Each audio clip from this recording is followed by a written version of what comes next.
प्रत्येक जणामध्ये एक वेगवेगळे गुण आहेत. ओमराजे तर आपल्या मनाचे राजे आहेत. त्यांनी जेव्हा निश्चय केला, बऱ्याच वेळा सगळे प्रयत्न, पण त्यांनी मनात निश्चय केला आणि ते देखील एकत्र आले यांच्याबरोबर. खरं म्हणजे त्यांनी काल परवा 3-4 दिवसामध्ये कार्यकर्त्यांशी बोलणं केलं,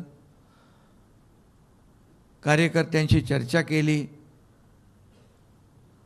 आणि मतदारसंघात विकास झाला पाहिजे, कामं झाली पाहिजे, कार्यकर्त्यांना न्याय मिळाला पाहिजे, हे सगळं ऐकून घेतलं त्यांनी. त्यांची सगळी प्रक्रिया मीडियावर चालली होती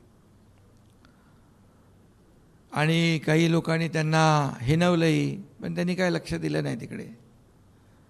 रील स्टार म्हटलं, त्यांच्याकडे होते तेव्हा चांगले होते, ते रिअल स्टार होते. आणि मी सांगतो ते रिअल स्टार आहेत. खरंच कार्यकर्त्यांचा